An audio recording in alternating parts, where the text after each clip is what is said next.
I think you're more real than Mr. Peanut. I do too. On account All of right, that what's up, baby nut. Bookers?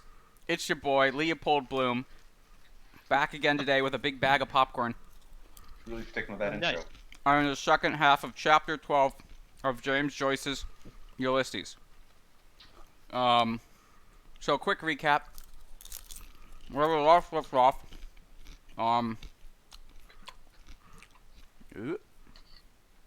Was on page 578.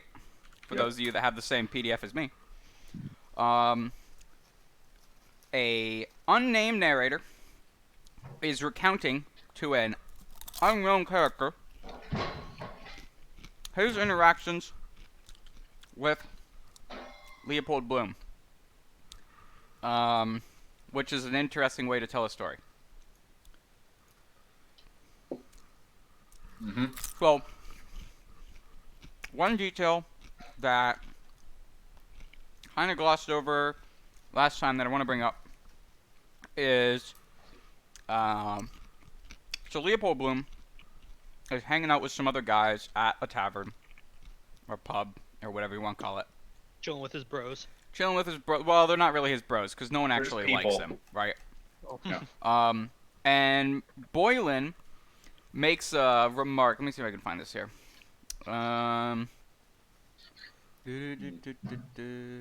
It's about his wife, and then No, it's Right. about his wife. Yeah, because he goes,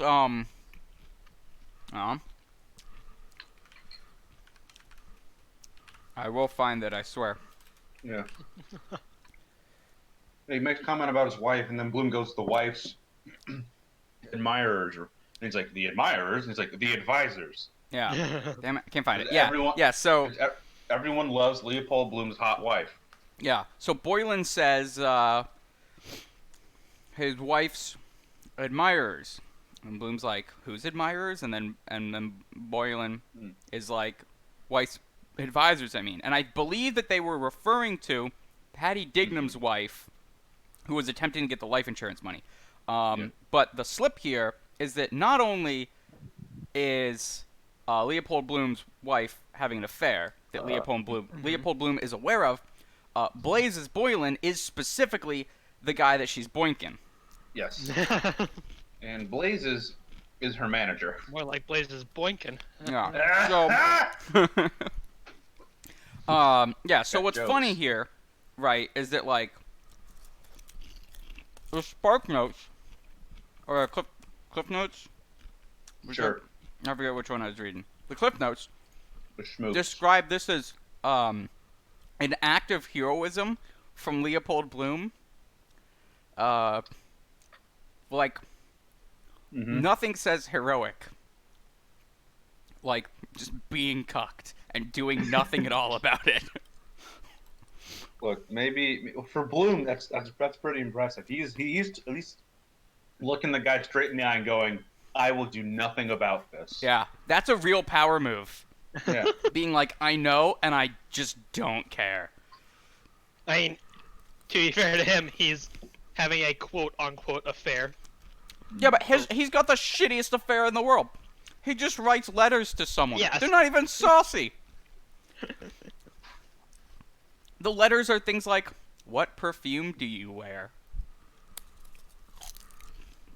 And I said,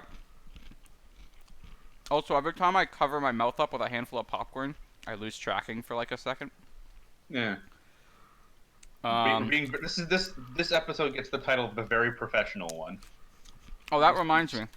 I ought to have the chat up, just in case anyone accidentally wanders in and says a word. I need to get my third monitor set up.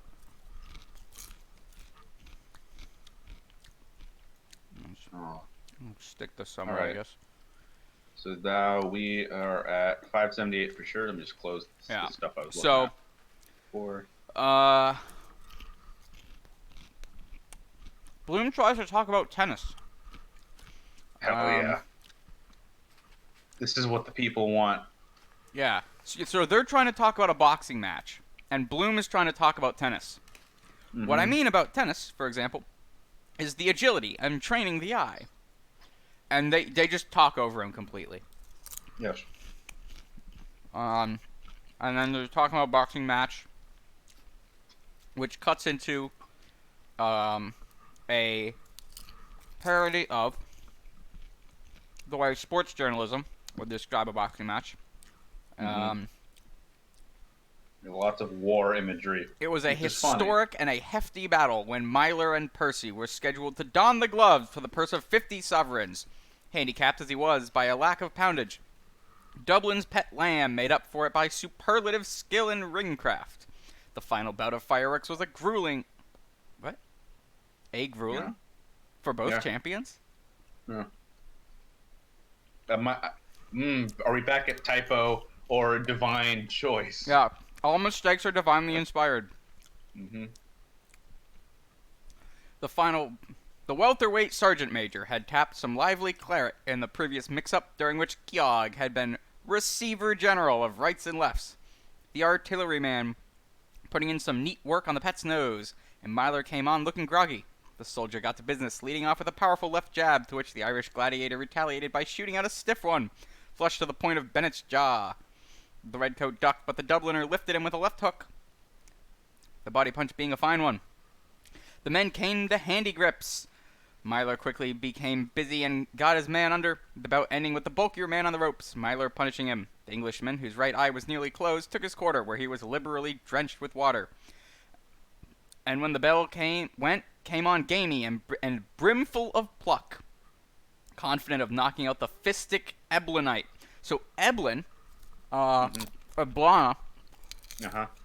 was the Greco-Roman name for the region of what would later be called Ireland, specifically the area that is now Dublin. Of course. So Eblinite is like a very not even old-timey, No, this is like but like, antiquity. yeah, an antique way to say Dubliner. It was a fight to a finish and the best man for it. The two fought like tigers and excitement ran fever high. The referee twice cautioned Pucking Percy for holding.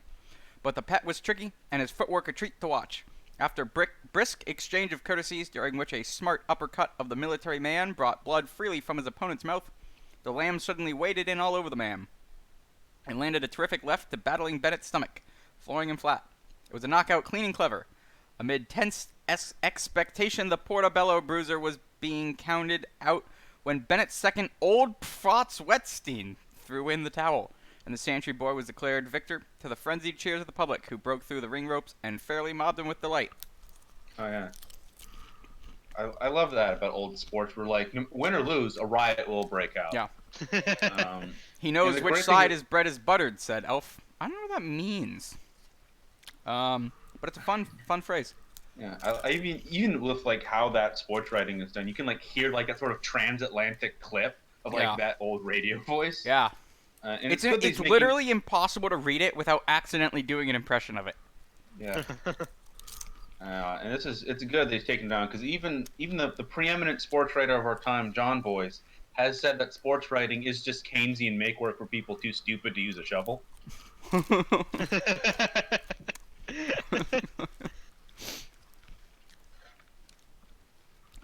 So then they get on to just some more talking. More talking about Leopold Bloom's wife. Hot wife.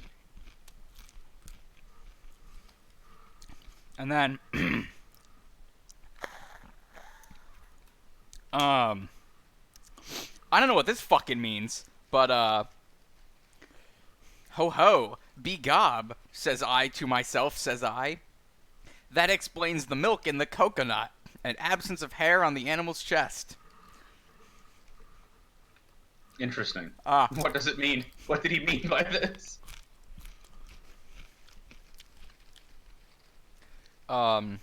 I really love the way the narrator talks in this. It's really great. It gets even better later as he gets drunker. And then it cuts to a what do you call it? A parody of a 19th century retelling of a medieval romance story. Oh. Oof. Pride of Kelp's Rocky Mount, the raven-haired daughter of Tweedy. There grew she to peerless beauty, where loquat and almond scent the air. The gardens of Alameda knew her step. The garths of olives knew and bowed. The chaste spouse of Leopold she is, Marian of the bountiful bosoms. So they're, they're talking about his wife. Right. And how they're not sleeping together. His because wife they is don't- hardly a chaste spout. Does have bountiful bosoms. Yes. And, if you'll recall, a back end like a handball court. Yeah. Stacked in the front and in the back.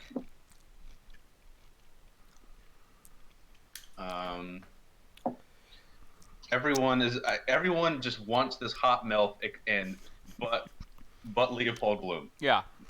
Everyone is getting some of this hot milk action. I wonder- except for the man who's married to her. I wonder if it's because he's, like, just genuinely uninterested in her, or if he just knows that, like, it's not even worth trying.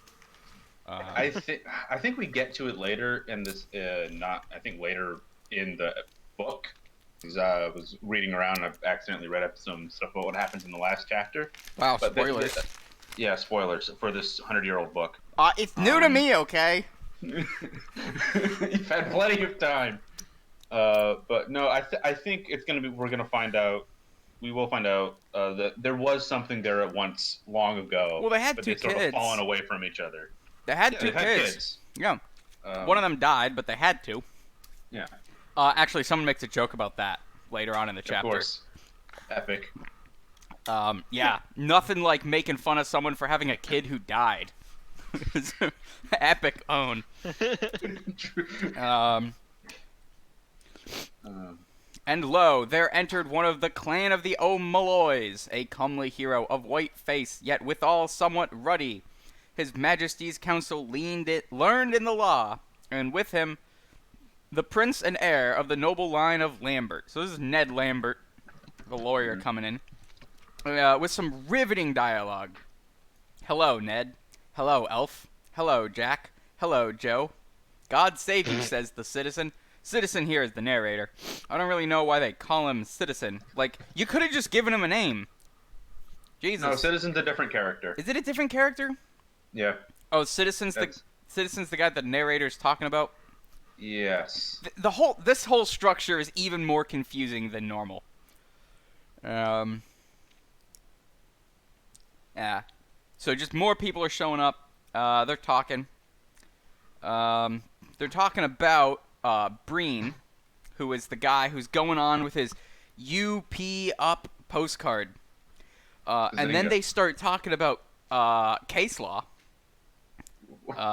which is just Okay. great. Yeah, so everyone's pulling a bit of an armchair lawyer here, and they're arguing about whether this counts as libel or slander or not. This Bart Simpson prank. Yeah.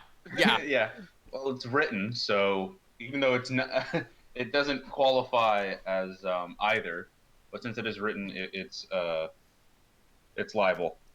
Spoken word is slanderous. Yeah. Written word So- is libelous. And I'm not sure if this was at the time, but under at least UK law, I'm not sure. I'm fairly certain that might have held over in Ireland. That there is room in their libel and slander laws for vulgar abuse. Yes. Because they don't have freedom of speech there, so they have to carve out an exception in the rules for just hurling swear words at someone, and So- presumably pee. They throw around the phrase here, compos mentis, which is legal Latin for sane mind, because he's a wacko. Do you know that he's balmy? Look at his head. Do you know that some mornings he has to get his hat on with a shoehorn? That's good. I don't know what it means, but man, is it funny.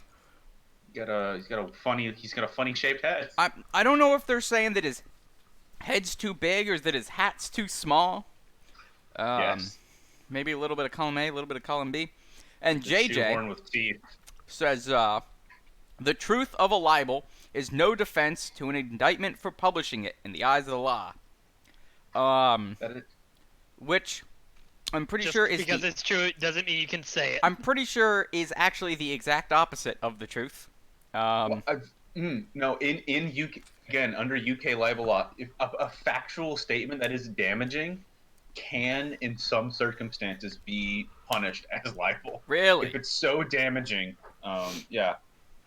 Now, does this is UP why- up count as sufficiently damaging? No, this would be like something like some sort of like a scandal of like government. Like if you were to publish this true fact about the prime minister, it would like cause the government to come crashing down. It's like it's been used in like sedition and like people who've like leaked military secrets to the press. I So, see. yes, this is a true statement that we did horrible things, but if you publish that, that would damage the government, so you can't publish it. That's liable. Along with all the other charges thrown out, like sedition and treason and whatnot. Here's another fun one. So they're talking about the wife of the guy, and the citizen goes, "Pity about her or any other woman that marries a half and half." "How half and half?" Oh. says Bloom. "Do you mean he's half and half? I mean," says the citizen, "a fellow that's neither fish nor flesh." What? Mermaid? half- Yeah, he's half man, half fish. "That's what I mean," says the citizen. "A pishog, if you know what that is." I do, in If you know what fact, that know is. what that is. Pishog is Irish for someone who is under a spell, suggesting that I don't even know what that's suggesting. That the crazy man is under the spell of the wife. Am I right, fellas? My wife. Like every hack comedian for in the 80s and 90s. And then some more fun dialogue. So, begob is like Irish slang for by God. And anytime that a paragraph here starts with begob, it's the narrator about to lay some truth on us. Oh boy. Begob, I saw there was trouble coming. And Bloom explaining he meant on account of it being cruel for the wife having to go around after the old stuttering fool. Cruelty to animals, so it is, to let that bloody, poverty-stricken Breen out on grass with his beard out-tripping him, bringing down the rain. And she with her nose cock-a-hoop. Okay, so cock-a-hoop. Cock-a-hoop? Cock-a-hoop Cock-a-hoop? means something, and it's not what you think. So, cock...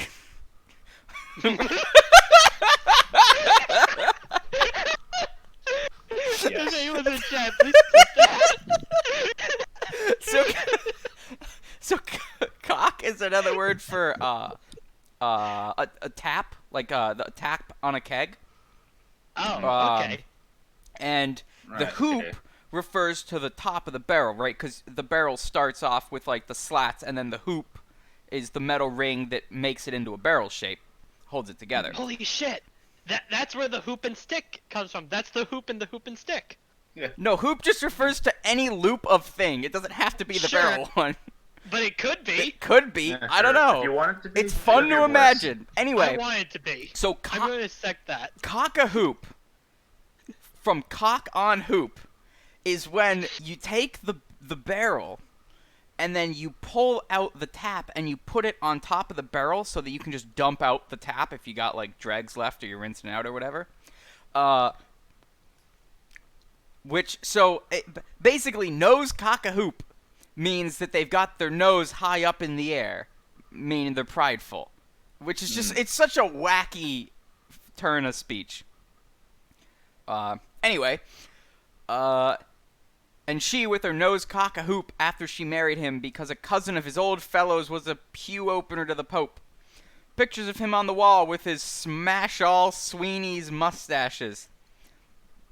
And Signor Brini from Summerhill, the Italiano. Italiano. Papal Zouave to the Holy Father has left the quay and gone to Moss Street. And who was he, tell us? A nobody. 2 pair back and passages at 7 shillings a week. and he covered with all kinds of breastplates bidding defiance to the world. And moreover, says JJ, a postcard is publication. It was held to be sufficient evidence of malice in the test case Sad Grove v. Hull. In my opinion, an action might lie. So Sad Grove v. Hull went like this. A guy got a quote from a contractor. And the quote that he got back was so ridiculously high that he thought that it was just them playing a joke on him. So he sent a note to his business partner, or something along those lines. Sent a note to another guy in the mail that said, like, these guys are ridiculous, don't even bother doing business with them. And Sad Grove brought a suit against Hull, saying that Hull saying that his prices were bad was libel. And Criticize businesses now. the case Businesses are people and they have feelings. the case came down to whether or not the postcard was considered a publication versus a private communication. Because it's not libel if it's not public. Yep. And the ruling was that a postcard is publication. I guess because, like, anyone could see it or something. I don't know. But this ruling was overturned in a later appeal. So, JJ's got his case law out of date. Mm-hmm. This is relevant to the story because... Moving on. The point is that they're just arguing legal nonsense and not being correct about it. Yeah, they're doing the Reddit. Yeah. Back before Reddit, you and the boys had to just go down to the pub to be wrong about things. Now, thanks to technology, we can be wrong. We can be wrong faster. from our homes. Yeah. So they're talking. And then they start talking about Jews again. Boy. 11 out of 10. Beyond the regular casual anti-Semitism, the advanced anti-Semitism featured in this chapter is actually a plot point that Bloom is just putting up with people saying all of these things. Mm-hmm. One of the bottle-nosed fraternity it was. Oh, yeah. Wild guess which minority bottle-nosed fraternity refers to. Very cool. Went by the name of James Watt, alias Safiro, alias Spark, and Spiro. Put an ad in the paper saying he'd give a passage to Canada for 20 bob. Bob being one of those wacky currencies. What? Do you see any green in the white of my eye? Expression here means, do I look like a fool to you? Mm-hmm. Of course, it was a bloody Barney. What? Swindled them all, skivvies and bad hacks from the county Meath A, and his own kidney, too. JJ was telling us there was an ancient Hebrew Zaretsky or something weeping in the witness box with his hat on him, swearing by the holy Moses he was stuck for 2 quid. Who tried the case, says Joe. Recorder.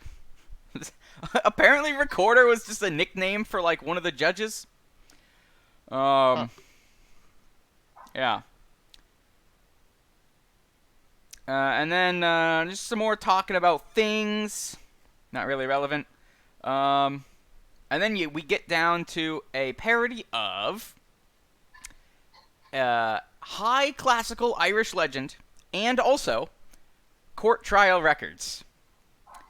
Both of these things at the same time. And whereas on the 16th day of the month of the Oxide Goddess, and in the 3rd week after the feast day of the Holy and Undivided Trinity, the daughter of the skies, the Virgin Moon being then in her 1st quarter, it came to pass that those learned judges repaired them to the halls of law.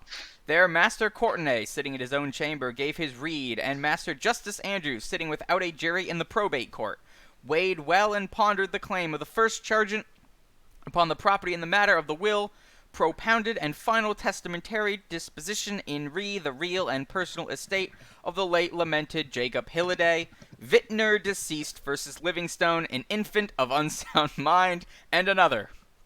And to the solemn court of Green Street there came Sir Frederick the Falconer, and he sat there about him the hour of 5 o'clock to administer the law of the Brehons at the commission for all that, and those parts to be holden in and for the county of the city of Dublin.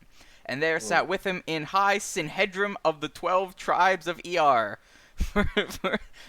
So they've got representatives from the tribes of Ireland in the courthouse. Mhm. Huh. For every tribe, one man of the tribe of Patrick, and of the tribe of Hugh, and of the tribe of Owen, and of the tribe of Con, and of the tribe of Oscar, and of the tribe of Fergus, and of the tribe of Finn, and of the tribe of Dermot, and of the tribe of Cormac, and of the tribe of Kevin, and the tribe of Kelty, and the tribe of Ossia. I'm sure Kevin's an actual name, but Yeah, it is. it's funny. It is. Oh. There being in all 12 good men and true, so I guess this is like the jury. Mm-hmm. And he conjured them by him who died on rood, that they should well and truly try and true deliverance make in the issue joined between their sovereign lord the king and the prisoner at the bar, and true verdict give according to the evidence, so help them God, and kiss the book. And they rose in their seats, those 12 of ire, and they swore by the name of him who is from everlasting that they would do his right wiseness. And straightway the minions of the law led forth from their dungeon, kept one whom the sleuth hounds of justice had apprehended in consequence of information received. And they shackled him hand and foot, and would take of him ne bail ne main praise, but preferred a charge against him, for he was a malefactor. Mm-hmm. There's not really a lot to say about that passage. No. Um, it just. It's I'm just a not fun sure. description of the calling together of a jury. Yeah. Yeah. This kind of reminds me.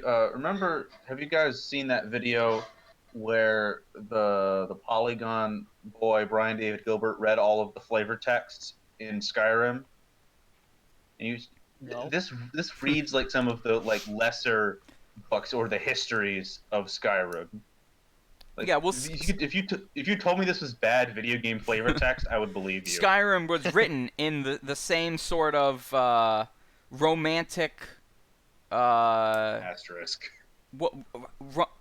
romantic as in the era.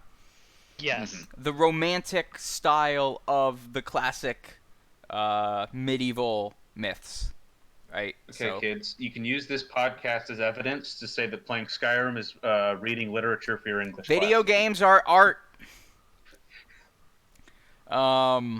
As at least if you read all the flavor text. Yeah. Yeah, If you you- don't read the flavor text, it's not art. Yeah. And then we get to some actual interesting stuff. They start They go from talking about law to talking about the plight of the Irish people. Once again, the strangers, says the citizen, our own fault. We let them come in, we brought them in. The adulteress and her paramour brought the Saxon robbers here. So this refers to Catherine O'Shea, who had an affair with Charles Parnell, who at the time was the leader of the Irish Parliamentary Party, and was leading the movement towards Irish Home Rule. Mr. O'Shea brought the affair to light in a very public divorce trial, which ruined Parnell's political career, and with it, the movement for Irish Home Rule at the time kind of fell apart. And as they talk about these affairs, hang on. Did I miss a bit? Please hold. Uh-oh. Error. His brain seg faulting. Alright. They're filling the country with here we go. bugs. Yeah. So immediately Balloon after box for this, advertising. the adulteress and her paramour brought the Saxon robbers here. And Bloom suddenly gets very interested in a spider's web, and a guy, and a dog. Mm-hmm. A dishonored wife, says the citizen. That's what's the cause of all our misfortunes. Cool. All of them. All of them. That's it. I got 99 problems, and all of them are because my wife is dishonored. My wife. Yeah, but I mean, in this case, most of Bloom's problems are that, yeah, his wife doesn't love him. So this is accidentally true. And then it goes, they're talking about a newspaper. So they got the Police Gazette, which was basically a tabloid before those really got going.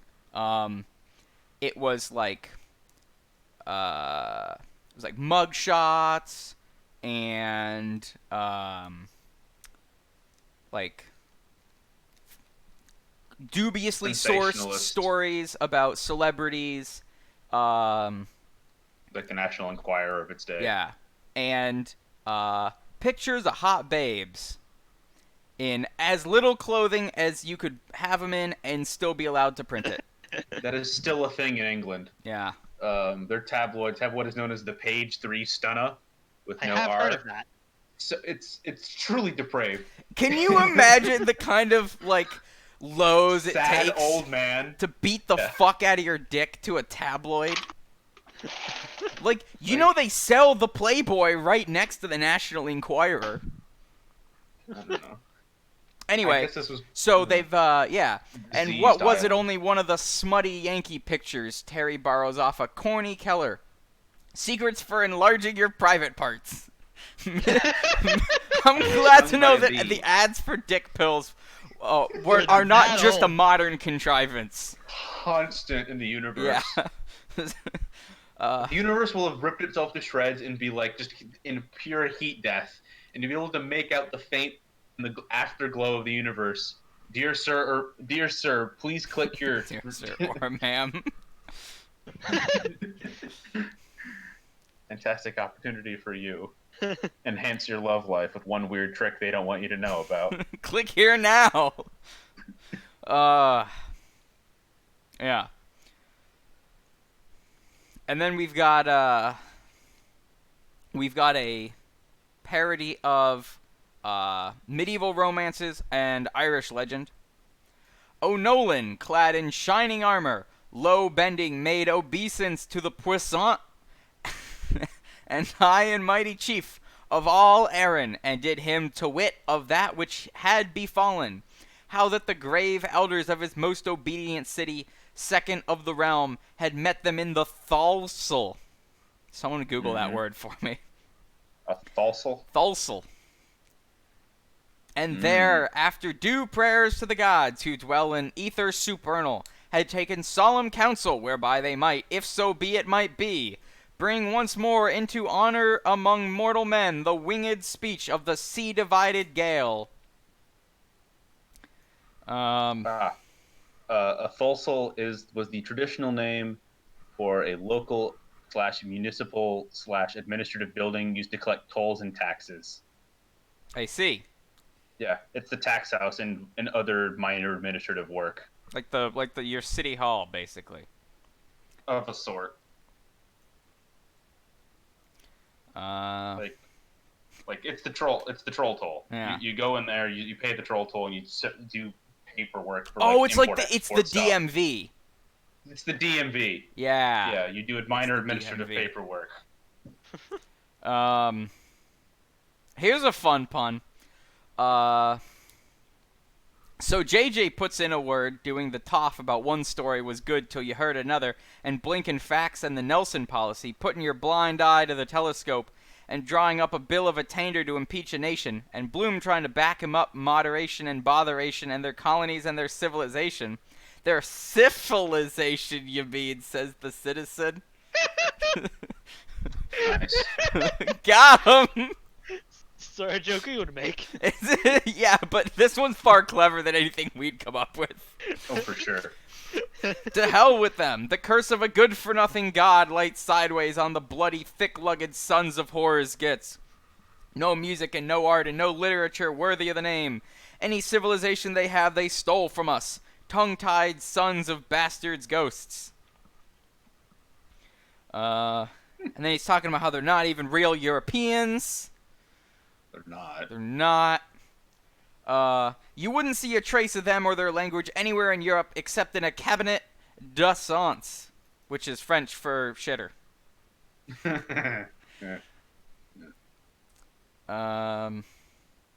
And says Lenahan, that knows a bit of the lingo, Conspuez l'Anglais perfidy Albion, which basically just means fuck the Brits.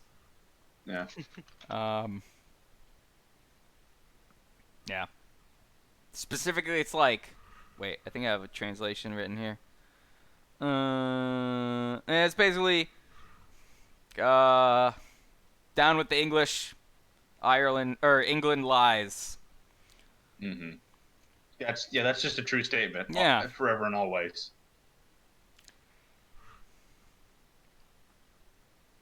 Then they start talking about horse races. Of course. Yeah, conversation just immediately moves on to horse races. Talking about their bets on the horses. The most uncle form of conversation in the world. And there's a biscuit tin. There's this empty biscuit tin that's gonna show up later. It's a Chekhov's gun. Does it actually have biscuits in it, or does it have sewing supplies in it? 20-1, says Lenahan. Such is life in an outhouse. Throw away, says he. Takes the biscuit and talks about bunions. Frailty, thy name is Scepter. So he went over to the biscuit tin Bob Doran left to see if there was anything he could lift on the nod. The old cur after him, backing his luck with his mangy snout up. So I think the biscuit tin is like dog biscuits, not like food biscuits. Right. And then this lament on the plight of the Irish. Where are our missing 20 millions of Irish should be here today instead of 4? Our lost tribes, and our potteries and textiles the finest in the whole world, and our wool that was sold in Rome in the times of Juvenal, and our flax and our damask from the looms of Antrim, and our Limerick lace, our tanneries and our white flint glass down there by Ballybow, and our Huguenot poplin that we have since Jacquard de Leon, and our woven silk, and our Foxford tweeds, and ivory raised point from the Carmelite Covenant in New Ross. Nothing like it in the whole wide world. Where are the Greek merchants that came through the Pillars of Hercules, the Gibraltar now grabbed by the foe of mankind, with gold and Tyrian purple to sell in Wexford at the Fair of Carmen? Read Tacitus and Ptolemy, even Giraldus Cambrensis, wine, peltries, Connemara marble, silver from Tipperary, second to none, our far-famed horses even today, the Irish hobbies, with King Philip of Spain offering to pay customs duties for the right to fish in our waters. What do the Yellow Johns of Anglia owe us for our ruined trade and our ruined hearths? And the beds of the Barrow and Shannon they won't deepen with millions of acres of marsh and bog to make us all die of consumption. As treeless as Portugal will be soon, says John Weiss. Someone Google, does Portugal have trees? Why would it? Well, I don't know. They has say that trees. Portugal's treeless. Well, I'm just gonna go out on a limb and say at the time maybe Portugal was running out of trees, or they were doing causing some extremely local desertification. Wrong 'Cause the answers highlands- only. The high areas of Spain are a desert, so if you're not careful, that will spread. There's a reason all the Italians filmed their cowboy movies in Spain. Yeah, so they're talking about trees, and then they go on to a parody of the way a newspaper would report a celebrity wedding, only this time the wedding is between John Weiss and a tree. The fashionable international world attended en masse this afternoon at the wedding of the Chevalier Jean Weiss de Nulin, which is just French here for John Weiss of Nolan, Grand High Chief Ranger of the Irish National Foresters, and Miss Fir Conifer of the Pine Valley. It is now about to just list a whole bunch of trees. Lady So many Sylvester goddamn trees. Elmshade, Miss Barbara Lovebirch, Miss Pole Ash. I would like to point out that for every one of these trees, the annotations explains what symbolism there is in that tree. Tree Lord. code, of course, being even more bullshit than flower code. Flower language. Yeah. Okay, other than like the ones that like a sturdy oak or like good mahogany, how is there anything else? I wasn't gonna pull up the annotations for this part, but you know what? I'll do it just for you.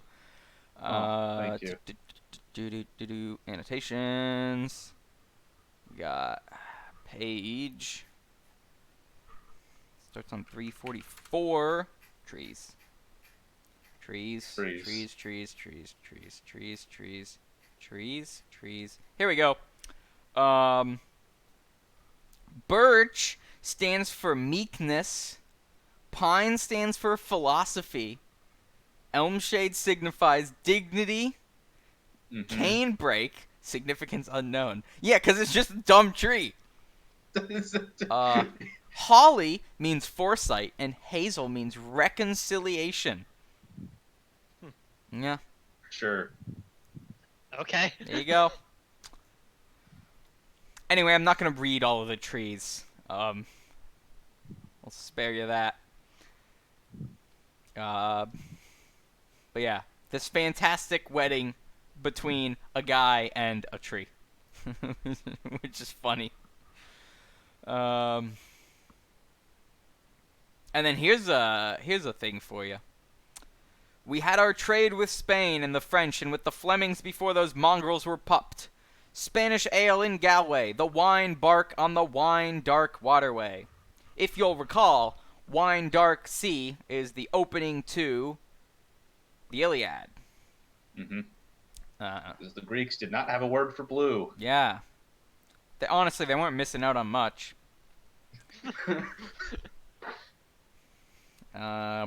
Yeah, so they continue to talk about Irish liberation.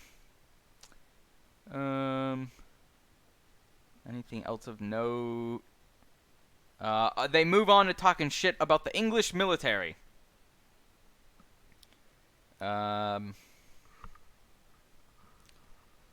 Making fun of them for being lame.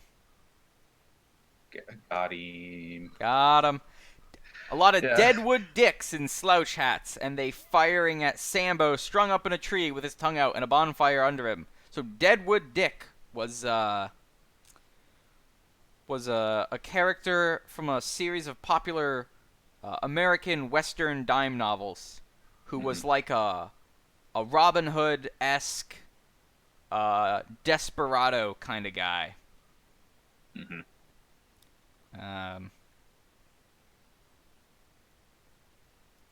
They start saying things that the annotations tell me aren't true about the English military. Damn. Yeah. Joyce lying to me? How could he do this?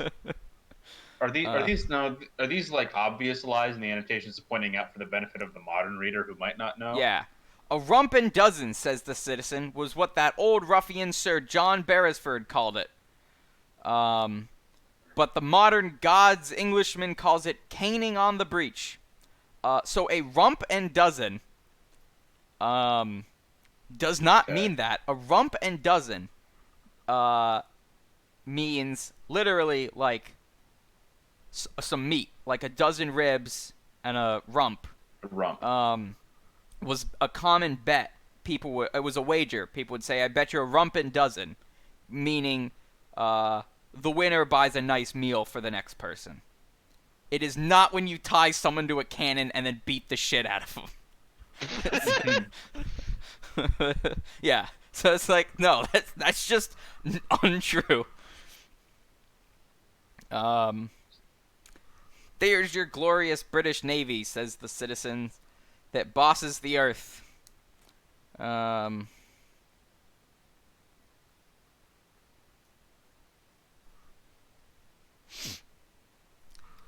What else we got?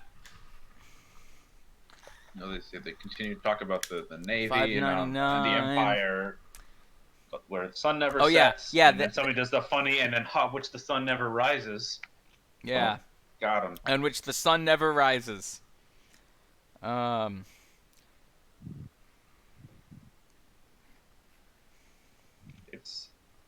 And then they're talking about rising up. So Bloom's like, so they're making fun of how the English military has poor discipline, and they're all a bunch of volunteer drunkards and whatnot who just beat the shit out of each other. That's the army. Yeah. Volunteer drunkards. I volunteer to be drunk. Yeah. So the let me see if I can find it here. Specifically, they call out the call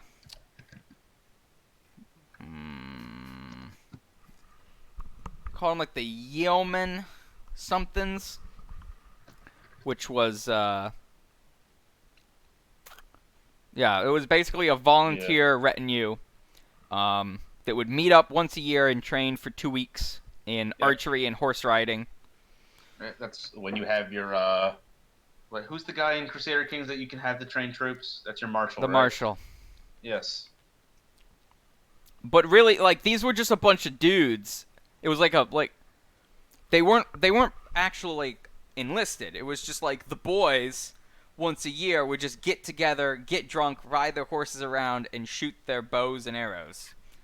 And then, come wartime, they knew how to ride horses. They and enlist. shoot bows and arrows. They knew how to ride horses. They knew how to shoot bows and arrows. And they did distinguish themselves in a battle. But they had a reputation of being poorly disciplined, so much so that they had to be drunk to go into battle, or they would just panic. Mm-hmm. Liquid courage. Yeah, a bit of liquid. I mean, look, war, like, it's hard to blame them. War sucks. Yeah. Even if you're on a horse. Being bad. Yeah. So Bloom's like, well, wouldn't it be just as bad here if we put force against force? Yeah, a surprisingly cogent thought from Leopold Bloom. I mean, that's the Bloom is like reasonable and level-headed throughout this chapter, and everyone else is just getting drunk and mad at him, right? Yeah. That he doesn't want to like fight a bloody he's civil like, well, war. if the Irish fought the English, our armies probably would be as poorly disciplined as their armies. So we'll put force against force, says the citizen. We have our greater Ireland beyond the sea. That's referring to America, which I believe at this point. Greater Ireland. Yeah, because after the Irish potato famine, they all just left to go to it was their diaspora. Well, it's not really a diaspora because they all just went to New York, but Eston. Yeah. Irish Americans continued to fund Irish nationalist movements from across the sea. Pretty much as soon as they showed up in America and got money, they're like, well, let's just start sending money back to rise up. They were driven out of house and home in the Black 47. Their mud cabins and their shielings by the roadside were laid low by the battering ram, and the Times rubbed its hand and told the white-livered Saxons there would soon be as few Irish in Ireland as redskins in America. Even the Grand Turk sent us his piastries. But the Sassenach tried to... Sassenach. What's a Sassenach?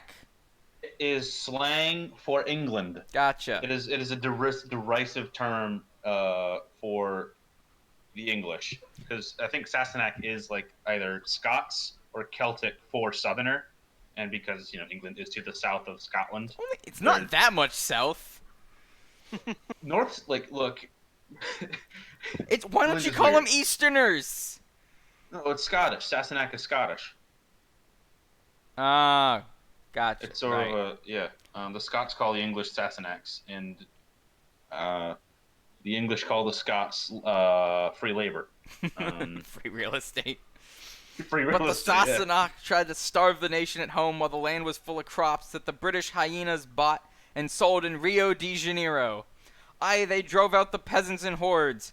20,000 of them died in the coffin ships, But those that came to the land of the free remember the land of bondage, and they will come again and with a vengeance. No cravens, the sons of Granule, the champions of Kathleen ni Houlihan.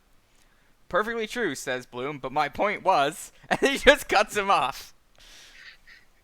Like, we could rise up, but my point is, no. It might not go well. Yeah.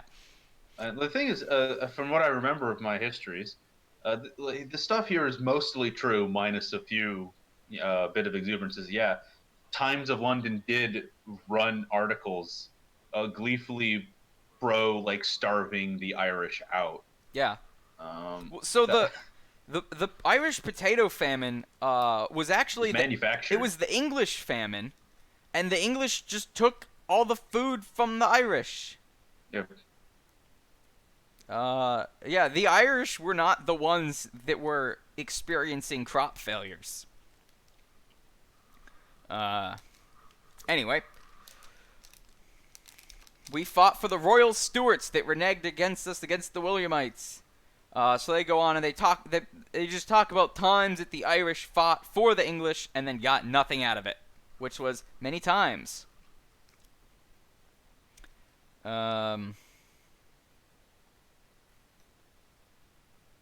They just keep talking some more. A lot of history here. A lot of boring history. Yeah. Someone says, dun duckety mud colored. Yep. Which is, so dun is like brown, and duckety is yellowish, and mud colored is mud colored. Yeah. Use that one as an exercise for the reader. Persecution, he says. All the history of the world is full of it, perpetuating national hatred among nations. But do you know what a nation means, says John Weiss. Yes, says Bloom. What is it, says John Weiss. A nation, says Bloom. A nation is the same people living in the same place. Which is correct, that's kind of the definition. And they make fun of him for it. And Ned goes, by God, if that's so, I'm a nation, for I'm living in the same place for the past 5 years. Oh, hell yeah, he's a sovereign citizen. And everyone laughs at Bloom. I'm a shiny, happy People's Republic of my house. What is your nation, if I may ask, says the citizen. Ireland, says Bloom. I was born here. Ireland. In response, citizen cleared the spit out of his gullet, and gob, he spat a Red Bank oyster out of him right in the corner. Nice. So, apparently Red Bank oyster was, like, an actual, like, oyster brand, whatever. Okay, but I so want to they're just all imagine that oysters. he was just spitting a big, fat loogie. Basically, he's dismissing Bloom's claim that he's a real Irish on account of his dad was Jewish and Hungarian. They're like, you don't count because you're half Jewish and half Hungarian, and they're the same half. Hell And yeah. then they cut love the, to- dual loyalty myth. Yeah. Good, cool stuff. Cool stuff. To be clear, again, people being anti-Semitic to Bloom is the theme of the chapter. It's just how much shit is Bloom willing to put up with? And the Until he answer goes is Joker mode. a lot. Unfortunately, spoilers, he does not go sicko mode at the end of the chapter. Shame. I wish. So then we cut to a parody of a newspaper describing a tapestry or illustrated manuscript. The much treasured and intricately embroidered ancient Irish facecloth attributed to Solomon of Droma and the Manus Tumultic Og MacDonough, authors of the Book of Ballymote, was then carefully produced and called forth prolonged admiration. No need to dwell on the legendary beauty of the corner pieces. So, brief aside, I believe that, so they're talking about this beautiful tapestry, right? Yeah. The most recent thing that could vaguely be described as a tapestry was the handkerchief that Joe used to just wipe the saliva off his face. So Nice. that's your wonderful work of Irish art. Just Dirty handkerchief. Was then carefully produced and called forth prolonged admiration. No need to dwell on the legendary beauty of the corner pieces, the acme of art, wherein one can distinctly discern each of the four evangelists in turn presenting to each of the four masters his evangelical symbol, a bog oak. I want to say like bogoak. Ecum Bochum. An Ecum Bochum scepter. A North American puma, a far nobler of beasts than the British article, be it said in passing. A Kerry calf, and a golden eagle from Caronto Hill. The scenes depicted on the emunctory field, showing our ancient duns and raths, that basically means like forts and hills, and cromlechs, and granions, and seats of learning and maledictive stones are as wonderfully beautiful and the pigments as delicate as when the Sligo illuminators gave free rein to their artistic fantasy long, long ago in the time of the Barmecides. Oh, good. You got another list. Oh, yeah, we do. This is a fun one, though. Glendalough, the live lakes of Killarney, the ruins of Clonmacnoise. So, originally, these are all, like, actual geographical landmarks or historic sites in Ireland. Up until the brewery of Messrs. Arthur Guinness. That's the Guinness Brewery. Guinness Brewery. Sun and Hell Company Limited. Dad and Sons. Yeah. LLC. Tullamore Jail. So Tullamore is just a small, nondescript village in the middle of nowhere. Its jail, a similarly small and nondescript building. Castle Connell Rapids is a like a popular bathing site. Kilballymacshonnakill is not a place, but an Irish surname, meaning Church of the Town of the Son of John of the Church. The Cross at Monasterboice, an actual place, just fun to say. Jury's Hotel, the hotel in Dublin. The three birthplaces of the first Duke of Wellington. Obviously, he only actually had one birthplace, but his birthplace was disputed, and there were three prime candidates. Although the annotations state that eventually they narrowed it down to one, which kind of ruins the mystique, I guess. The Bog of Allen. So Allen is just a shitty town in the middle of a shitty bog. It's just a big fucking swamp. Oh, it's Arcadia or Kissimmee. Yeah. And I belong to a race too, says Bloom, that is hated and persecuted. Also now, this very moment, this very instant. Robbed, he says, plundered, insulted, persecuted, taking what belongs to us by right. At this very moment, he says, putting up his fist, sold by auction in Morocco like slaves or cattle. He's a gamer.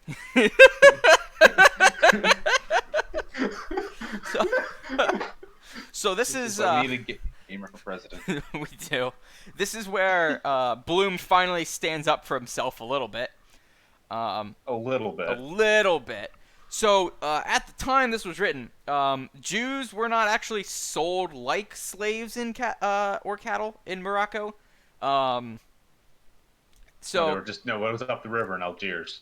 Yeah. So basically, what was going on was that thing where you just force people to do shitty jobs for not a lot of money, which is not slavery as they would refer to it back then, right? Which was specifically like chattel slavery, but would be considered slavery nowadays as forced indentured servitude. But they weren't like chaining them up at auctions. Anyway, right. But he's close enough. He's right in spirit. Are you talking about the New Jerusalem? Says the citizen. So they're calling him a dirty Zionist.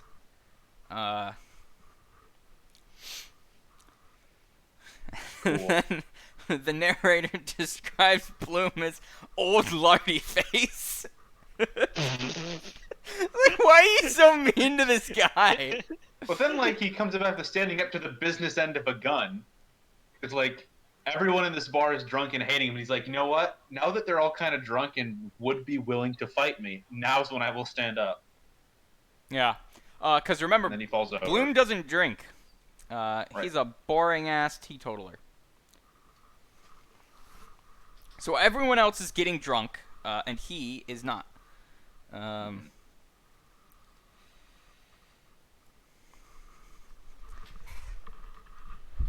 But it's no use, says he. Force, hatred, history, all that. That's not life for men and women. Insult and hatred. And everybody knows that it's the very opposite of that is really life. What, says Elf. Love, says Bloom. I mean the opposite of hatred. I must go now, he says to John Wise. Just round to the court a moment to see if Martin is there. If he comes, just say I'll be back in a second. Just a moment. So he walks off. And they talk shit about him behind his back while he's gone. And then there's, so this passage here is, A, racist, and B, a parody of, I didn't write it down. A former saint pre-taken up the vows wrote a thing about how he just fucked a whole lot. Okay. Love loves to love. He was like, I didn't love, but I love to love. And I love looking for love or love to love. Something like that. Love loves to love love. Nurse loves the new chemist. Constable 14A loves Mary Kelly. Mary Kelly here is like an Irish equivalent of like Jane Doe, like just a generic name. Gertie McDowell loves the boy that has the bicycle. MB loves a fair gentleman. Lee Chi Han lovey up kissy cha poo chow. This just sounds hilariously racist, but apparently there's some like wordplay going on there with like Lee Chi Han meaning like book of rituals and cha poo chow meaning like tea district or something. I don't know. Jumbo the elephant loves Alice the elephant. Jumbo the elephant was an actual elephant, along with Alice the elephant in the London Zoo. Jumbo was to be sold to P.T. Barnum Circus. And allegedly, upon hearing the news, Alice trumpeted mournfully all day. Old Mr. Verschoyle with the ear trumpet loves old Mrs. Verschoyle with the turned-in eye. Apparently the Verschoyles were just an actual old couple in Dublin at the time. Just well known for Full being of old. lore. Not even well known. Like, I think he just picked them out of the phone book. Oh. Yeah, it's just like, yeah, and those two old people fuck. Just friendly reminder. The man in the brown Macintosh loves a lady who is dead. So this is a reference to Dubliners, which had a guy in a Macintosh being a kind of coat. Which also, I believe, is the throwback to Chapter 6 at Patty Dignam's funeral, where there was a guy. Bloom's like, hey, there's a guy in a brown Macintosh. He's gone. His Majesty the King loves Her Majesty the Queen. Mrs. Norman W. Tupper loves Officer Taylor. You love a certain person, and this person loves that other person because everybody loves somebody, but God loves everybody. So that parody is a bit unique in that it's a parody of like a specific written work, rather than just a popular style of work. Specific parodies. And then they talk about a skit from the newspaper, which I don't understand, and I think also is racist. This was not an actual skit published in the newspaper, on account of that would just be straight up plagiarism. But the newspaper did published similar skits like this. A Hilarious. delegation of the I don't get it. Maybe one of you guys will. A delegation of the chief cotton magnates of Manchester was presented yesterday to His Majesty the Alaku of Abiakuta by Gold Stick in Waiting, Lord Walk Up of Walk Up on Eggs, to tender to His Majesty. So the dude in charge of like the personal bodyguards of the king/queen carried a gold stick as like a symbol of the position, like a walking stick cane kind of deal. So that's this guy, Lord Walk Up of Walk Up on Eggs, to tender His Majesty the heartfelt thanks of British traders for the facilities afforded them in his dominion. The delegation partook of luncheon, at the conclusion of which the dusky potentate, in the course of happy speech freely translated by the British chaplain, the Reverend Ananias Praise God Barebones. What a name for a monk. Mr. Praise God Barebones tendered his best thanks to Massa Walkup and emphasized the cordial relationships existing between Abiakuta and the British Empire, stating that he treasured as one of his dearest possessions an illuminated Bible, the volume of the Word of God, and the secret of England's greatness, graciously presented to him by the white chief woman, the great Squaw Victoria, with a personal dedication from the august hand of the royal donor. The Alaki then drank a loving cup of first shot Uzquebach. What? Uzquebach? Uzquebach? What is that? I'll punch it into the Google right now. To the toast, black and white, from the skull of his immediate predecessor. It's whiskey. Okay. Uzquebach is Scotch. Drinking some scotch to the toast. Irish Scotch. Black and white. Just Irish whiskey. It's Irish whiskey. Scotch is Scottish. Irish Scotch. Irish Scotch. From the skull of his immediate predecessor in the dynasty Kakachakachak. Surnamed 40 words. This is just epic racism. Yes. Humor, where the punchline is they're black. Yeah, the punchline is the black guy. After which he visited the chief factory of Cottonopolis and signed his mark in the visitor's book, subsequently executing a charming old ambiacutic war dance, in the course of which he swallowed several knives and forks, amid hilarious applause from the girl hands. Yeah, again, I don't really know what the moral of the story is there.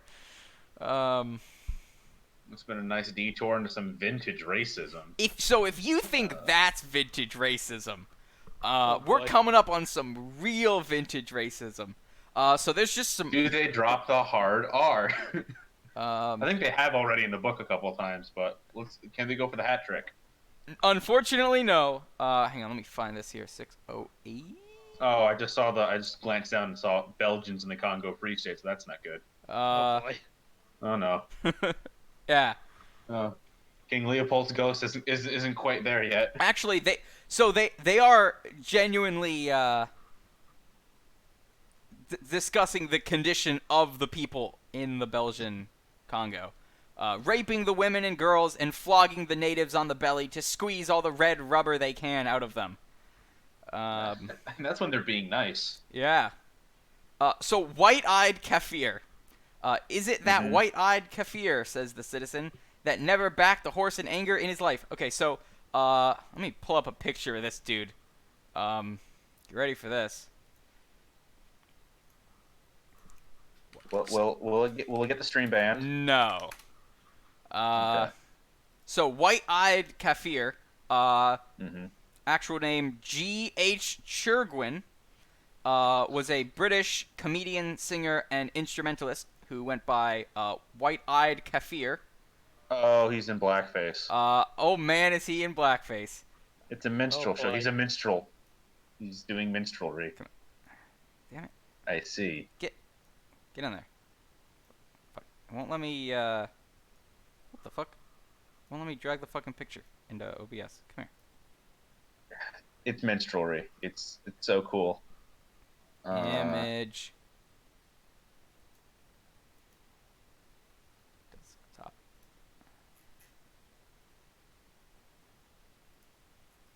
Please hold while I attempt to computer. No, the computer's trying to stop you from doing doing racism. The fuck? Where's my... What? Where's my picture? Oh, what the fuck? Why is this a WebP? What the hell is a WebP? It's when you pee on the web. View image. There we go. Okay. That's why I wouldn't go in, because it's a fake-ass format. Here we go. Alright, so here's this guy. Did an old minstrel show. That is White-Eyed Kafir. Yeah. No, that is...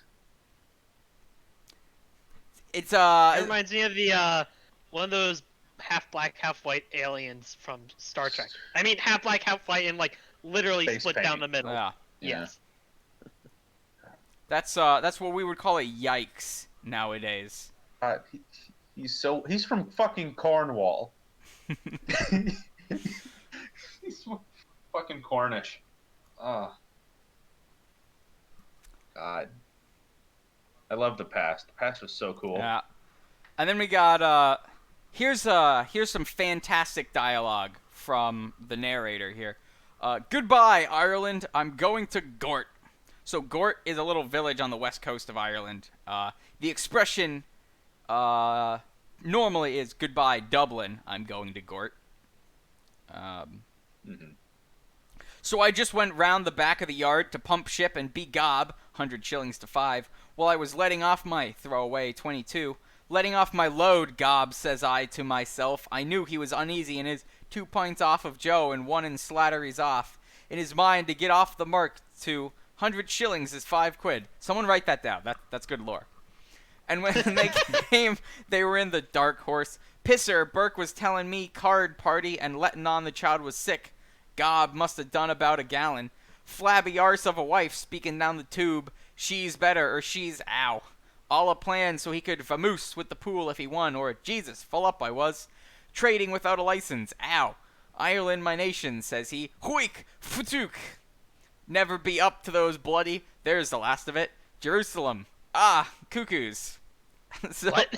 so this is the narrator taking a piss and going out because he has gonorrhea. Nice. Yeah. So this is, just imagine the dude in the middle of telling this story, right? Just unzips and just starts taking a piss and then just starts going, ow. Why does it burn when I pee?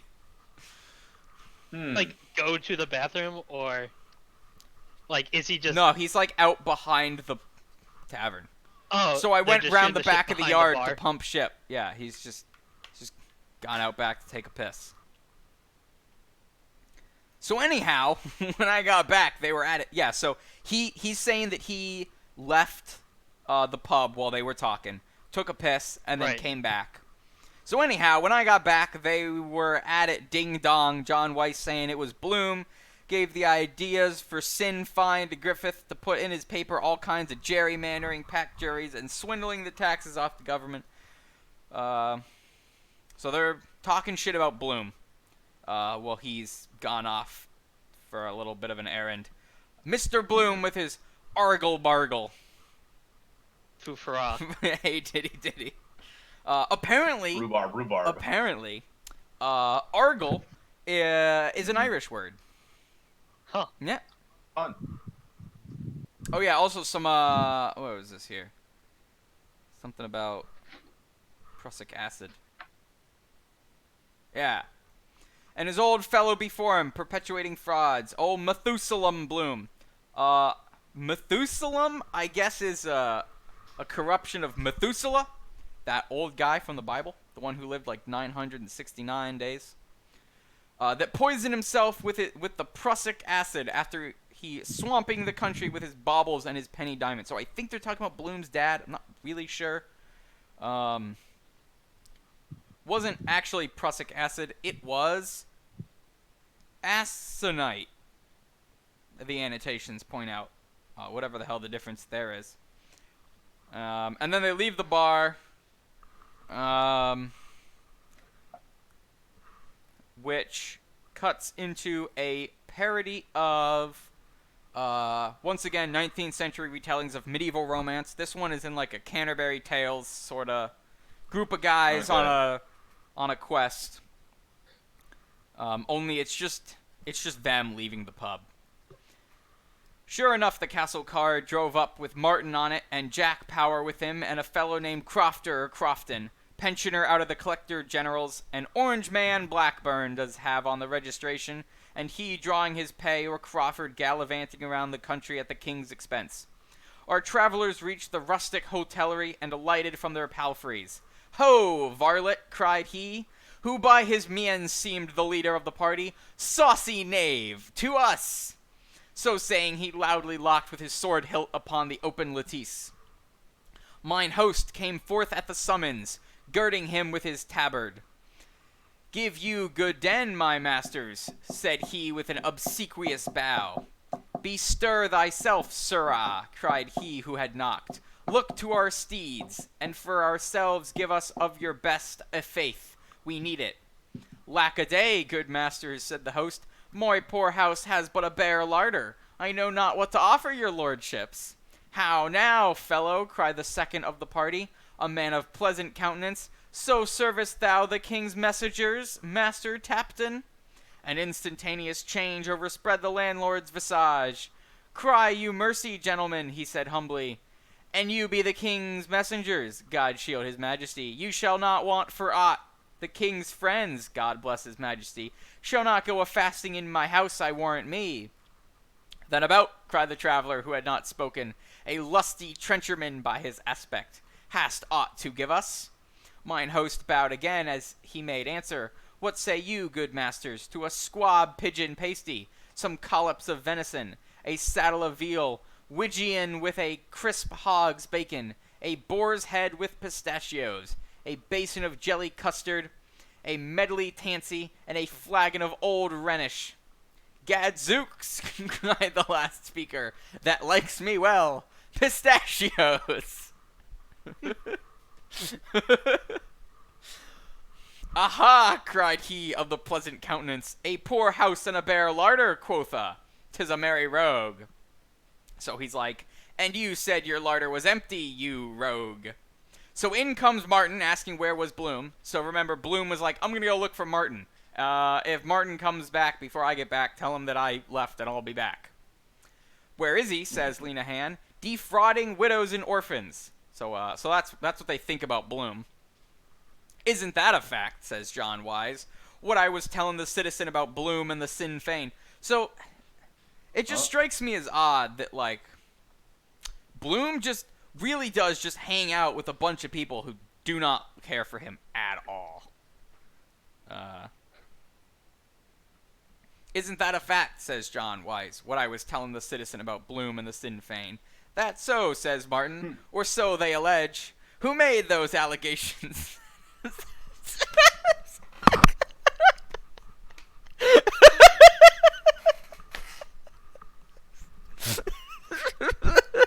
Is this the funny joke?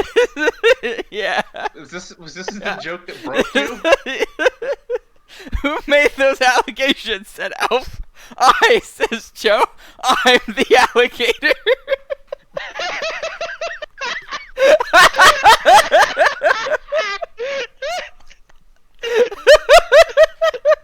This is a podcast. I can't look into the camera in the office. A show which I haven't watched and I never will. It's good. It's fucking funny. It's a good pun. I'll give it that. Buddy, you should read the Canterbury Tales then, because like every other line is like that. That's it. That's the entire book is really contrived wordplay. But isn't it in Middle English? Well, there's more modern there's versions now that are so you don't have to struggle trying to figure out the F's and the S's. I love the long S. We should bring back the long S. But replace it with cool S. Yeah, there you go. And after all, says John, why can't a Jew love his country like the next fellow? Why not, says JJ, when he's quite sure which country it is. So they're saying, like, Jews can't love their country, right, because their country's not their country. Their country is their country. That's there with triple parens around it. Yeah, just... The triple parentheses factory is working in overdrive right now. They're pulling extra shifts. Is he a Jew or a Gentile or a Holy Roman or a swaddler or what the hell is he, says Ned. Or who is he? No offense, Crofton. I don't know. Yes. I don't know why they're The joys of being mixed ethnicity. We don't want him, says Crofter the Orangeman or Presbyterian. He's a perverted Jew, says Martin, from a place in Hungary, and it was he drew up all the plans according to the Hungarian system. We know that in the castle. So the Hungarian system refers to... I don't really know why they say this in such a condescending tone. So the Hungarian system refers to the Hungary's process of gaining independence from Austria, which an account of which was serialized in an Irish newspaper,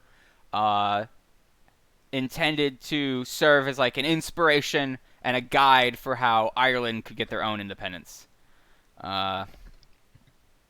So it's weird to say like, oh, Bloom, that damn Jew. I heard he helped the Austrians liberate themselves, and that we should do the same. Huh? It's a little Error. This is confusing. This is the problem. You try to rationally understand bigotry. It's impossible. You just can't do it. Isn't he a cousin of Bloom the dentist? Says Jack. There was actually a dentist with the surname Bloom in Dublin at the time. Not at all, says Martin. Only namesakes. His name was Virag, the father's name that poisoned himself. He changed it by deed poll, the father did. So Virag is Hungarian for flower. Remember that Leopold Bloom's dad was a Hungarian Jew, right? So they're saying he changed his name from Hungarian to Bloom. They're just talking more shit about him. And then they make fun of him for being a dad? Oh, by God, says Ned, you should have seen Bloom before that son of his that died was born. I met him one day in the South City markets buying a tin of Neve's food 6 weeks before the wife was delivered. So Neve's food was like I don't know what the nature of the food was, but it was sold as like a health thing for infants, elderly, and like the sick. So some sort of, I don't know, like oatmeal or something, but marketed as a health thing. So they're making fun of it for buying like baby food 6 weeks before the baby was born. Do you call Inventor Samer is like in the belly of the mother.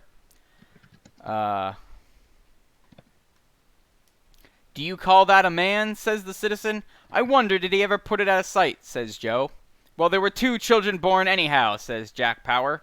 And who does he suspect? Says the citizen. So that was a joke there. The joke goes like, hey, I just found out my wife is pregnant. And the other guy goes, my God, who do you suspect? The joke being like that the wife's having an affair, right? But it's not a joke because the wife's actually having a goddamn affair. My grandfather made the exact same joke as my sister was being born. It's a real Joe Miller, that one. Yeah, like she's my sister. As I've been told, my sister's coming out and she's jaundiced. And as they're getting her to rush her out, put her under the magic baby lights to make babies not die. Grandpa tries to ease the tension by going, "My God, what was the color of the mailman?" It's just a funny thing to say. Thanks, Grandpa. But, like, maybe not during the delivery. Funny thing. This is one of the funniest things he's ever said. And it's so good. Gob, there's many a true word spoken in jest. So he's saying, like, you say it like a joke, but actually it's true. Because, like, actually, It's true. One of those mixed middlings he is. So I assumed mixed middling meant like half, like mixed race, right? Mixed ethnicity, or like half Jewish, half not Jewish. Apparently, a mixed middling is someone whose sexual orientation is unclear. Huh. Wonder what that's like. Lying up What in did the... he mean by this? It's like, will you give this guy a fucking break? Jesus! Lying up at the hotel, Pisser was telling me once a month with headache like a toddy with her courses. That means like a whore on her period. Do you know what I'm telling you? It'd be an act of God to take a hold of a fellow the like of that and throw him in the bloody sea. Justifiable homicide, so it would. Then sloping off with his £5 without putting up a pint of stuff like a man. Give us your blessing. So they're like, Bloom is... Are they talking themselves up to do a bit of the old hate crime? Yeah, they're literally like, we should just go throw him in the ocean. It'll be a mercy killing. Like, calm the fuck down. That's what he is. A wolf in sheep's clothing, says the citizen. That's what he is. Virag from Hungary. Ahasuerus, I call him. Cursed by God. So this one's fun. So Ahasuerus, I actually knew this one. I didn't have to look it up. I mean, I did look it up, and it turns out it was wrong. But Ahasuerus was a Persian king who is celebrated by the Jews during the festival of Purim for choosing to not do an ethnic cleansing. Basically, the story goes... How noble. How noble indeed. So the story goes... Okay, so this is the one from the Book of Esther? Yeah, this is Book of Esther. So King Ahasuerus was like, I'm going to get a wife. So he held a beauty pageant where he got like 100 eligible bachelorettes and then fucked all 100 of them in one night. Incredible. And the one that he liked best was a Jewish girl named Esther. So he married her. And then the king's advisor was like, you should kill the Jews. And the king was like, good thinking. I'm going to kill the Jews. And then Esther was like, you should not kill the Jews because I'm a Jew. And he's like, let me think about it. And then he thought about it, and he was like, I am convinced today I will not kill all of the Jews. This was an unusual enough event that it became a Jewish holiday. Yeah. But I say all that to say, that's actually not what they mean by Ahasuerus. Apparently, Ahasuerus was also a name... Oh, is this at the bottom of the Wikipedia article? It says, in some versions of the Legend of the Wandering Jew. Yep. Ahasuerus Cool. was another name for the Wandering Jew. That is, was it Cain? Abel? Which one? Hold on. Which one did get beamed with the rock? It's been a while. It's Bible school, I don't remember. I want to say Cain killed Abel with a rock. Yeah, let's go with that And one. so killed Abel. Cain was cursed to never be able to get into heaven, and instead is forced to walk the earth forever. The Wandering Jew is like the vintage anti-Semitism, like the OG, like evil Jew haunting the earth, and that's what they mean by Ahasuerus, cursed by God.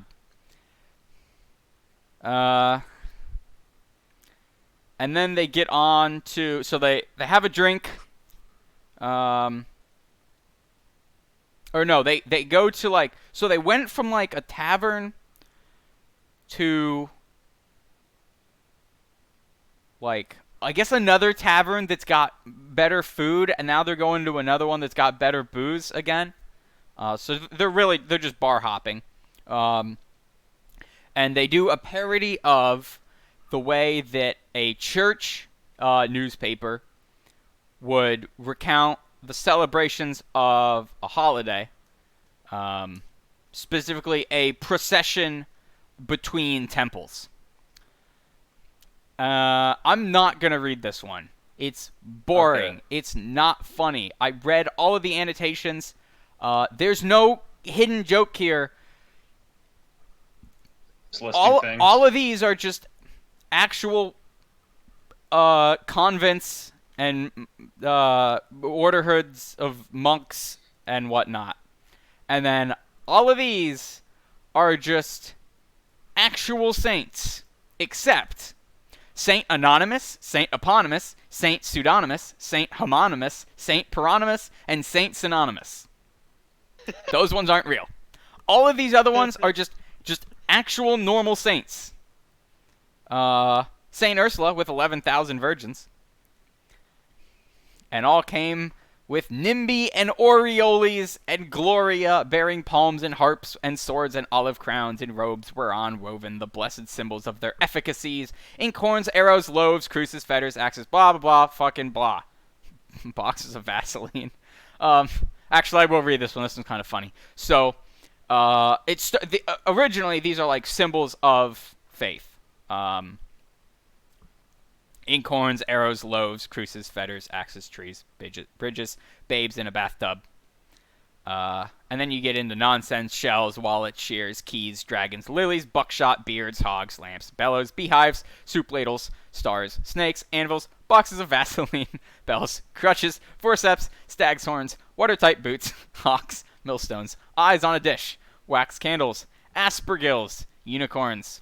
And as they wended their way by Nelson's Pillar, Henry Street, Mary Street, Capel Street, Little Britain Street, chanting the intra in Epiphania Domini, which beginneth surge illuminare, and thereafter most sweetly the gradual omnes, which saith the Saba venient, they did diverse wonders, such as casting out devils, raising the dead to life, multiplying fishes, healing the halt and the blind, discovering various articles which had been mislaid, interpreting and fulfilling the scriptures, blessing and prophesying. At last, beneath a canopy of cloth of gold, came the Reverend Father O'Flynn, attended by Malachi and Patrick. And when the good fathers had reached the appointed place, the house of Bernard, Kiernan & Co., Limited, 8, 9, and 10 Little Britain Street, wholesale grocers, wine and brandy shippers, licensed for the sale of beer, wine, and spirits for consumption on the premises. The celebrant blessed the house and censed the mullioned windows and their groinus, and the vaults and the arises and the capitals and the pediments and the cornices and the engrailed arches and the spires and the cupolas, and sprinkled the lintels thereof with blessed water, and prayed that God might bless that house, and he had blessed the house of Abraham and Isaac and Jacob, and make the angels of his light to inhabit therein. And entering, he blessed the viands and the beverages, and the company of all blessed answered in his prayers. And again, this is just them going bar hopping. That's how it feels like. That's how it feels like. Some prayers in Latin here. And so say all of us. And when I babysat you guys at the synthwave show, and you guys were getting fucking hammered, and I'm just trying not to have a panic attack from the loud noises. It was really loud. Yeah, it was actually a little bit too loud there. I was having an unpleasant time by the end. Yeah, because you weren't drinking the overpriced mead. And the weird Jolly Rancher juice. Craft beer. Yeah, the craft beer. Because it tasted like weed. It tasted like oranges. It was orange beer. It was actually pretty good. I mean, like, by beer standards. I'm not really a beer drinker, but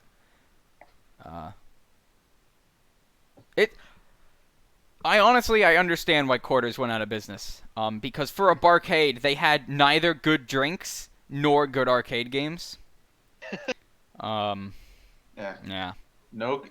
Like $13 beers and no JoJo's Bizarre fighting game. 0 stars. You gotta get one of the bootleg MAME cabinets. Copyright laws be damned.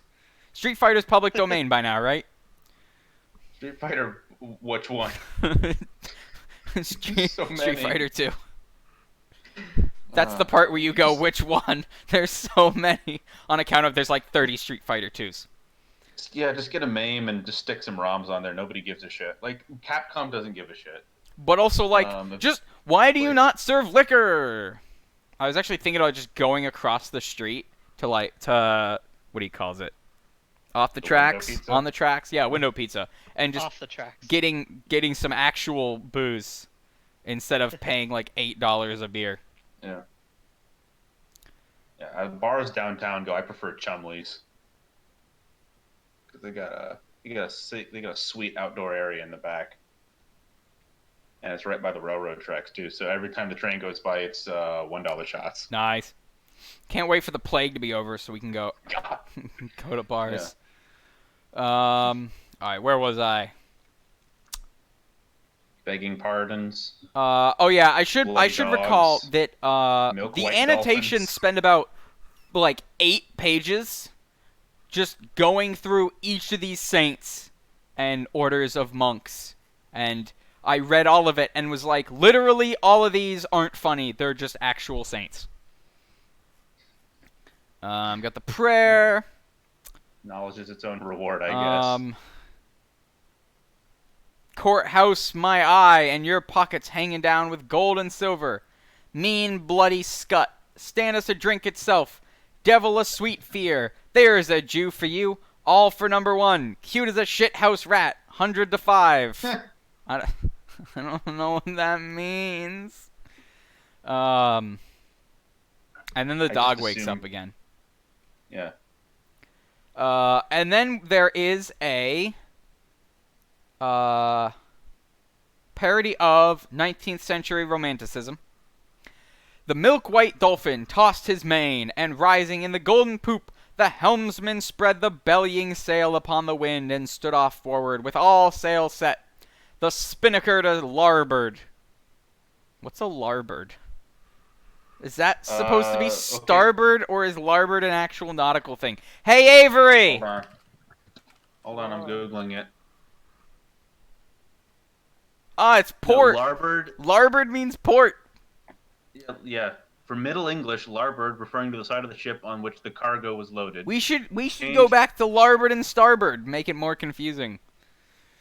Yeah, no, larboard was in the Royal Navy. It was not until 1844 that larboard was abandoned for port in reference to that side of the ship. You can remember because you left the larboard. I think it's called port side. Port and starboard is that you would go side of the ship that would face the port, like the dock, was the left side of the Yeah, ship. but larboard. Anyway. Look, it makes sense. It all makes sense when you don't think about it. And many comely nymphs drew nigh to starboard and to larboard, and clinging to the sides of the noble bark, they linked their shining forms, as doth the cunning wheelwright, where he fashions about the heart of his wheel the equidistant rays, whereof each one is sister to another, and he binds them all with an outer ring, and giveth speed to the feet of men, whenas they ride to a hosting or contend for the smile of ladies fair. Even so did they come and set them, those willing nymphs, the undying sisters, and they laughed, sporting in a circle of their foam, and the bark clave the waves. So I don't know Is that a sex thing? what even, like, triggered this. Because, like, so in the past, right, it's been, like, hey, we're talking about a boxing match. So here is a parody of a newspaper talking about a boxing match. Or here is them talking about a court trial. So here's a parody of the way that a court trial would be reported. This is them. I don't know. Going to another bar? So there is this one line here, and he got them out as quick as he could, Jack Power and Crofton, or whatever you call him, and him in the middle of them, letting on to be all at sea, and up with them on the bloody jaunting car. Hell yeah. So, like, there's your at sea. So now they're talking about a boat. And now they're very drunk at this point. Because this is, like, the third bar they've hit up. Christ. But begob, I was just lowering the heel of the pint when I saw the citizen getting up to waddle to the door, puffing and blowing with dropsy, and he cursing the curse of Cromwell on him. Bell, book, and candle in Irish, spitting and spatting out of him, and Joe and little Alf rounding him like a leprechaun, trying to peacify him. Let me alone, says he, and begob, he got as far as the door, and they holding him, and he bawls out of him, 3 cheers for Israel. Arrah, sit down on the parliamentary side of your arse, for Christ's sake, and don't be making a public exhibition of yourself. Jesus, there's always some bloody clown or another kicking up Bloody murder about bloody nothing. Gob, it'd turn the porter sour in your guts, so it would. And all the ragamuffins and sluts of the nation round the door, and Martin telling the Jarvey to drive ahead, and the citizen bawling. So I guess what's going on is they're, like, taking a cart through, like, the red light district is what's going on with the nymphs and the boat. I think so. I think that's what they're going on. They're going through the red light district. Yeah. Conveniently located at 14th Street West, Bradenton, right over the bridge. And here, all right. So here's some more racism. Oh yeah, it gets real bad. So the guy starts singing, "If the Man in the Moon was a Jew, Jew, Jew," which is a reference to the popular American song "If the Man in the Moon Was a Coon," which yeah. which is just a song about how if the man in the moon was black, then like the moon would be dark and we wouldn't be able to dance around in the moonlight. The past really was something. Richard, yeah, this is no. We need to bring this back to make America great again. This is what they took from us, being able to casually say slurs in So public. he's drunk and he is singing a song that is racist about black people, only he's changed the words to instead be racist about white people that are Jews, which doesn't really make sense because if the Man in the Moon was a Jew, it wouldn't be because if the man in the moon is black, right, then I see what you're getting at, where the moon would be a different color. But Jews are white. They're colored white. Well, not in these before times. Jews weren't allowed to be white until after 1945. Hey, mister, your fly is open, mister. And says he, Mendelssohn was a Jew, and Karl Marx and Mercadante and Spinoza. And the Savior was a Jew, and his father was a Jew. Your God. Hi, Nick. Hey, it's Nick. Nick. Aw, Nick, you missed the racism. I think he's just in time for it. Oh no, it gets so much worse. So, yeah, And I think some of his friends are like, okay, they're having it with his bullshit, and they're like, okay, can you tone it down? Yeah, because he's a little getting bit? drunk and he's picking fights. And they're like, Yeah. dude, yeah, we don't like Bloom, but we don't like him because he's lame. It's not because we hate the Jews. Sit down. Stop yelling. You're attracting the whores. Because the whores, right? The whores you're just disturbing hear the hoes. they hear the sound of drunken yelling, right? And they flock like moths to a flame. Bro, you're making the hose mad. Hose mad, hose mad, You're hose disturbing mad, the hose hose. mad.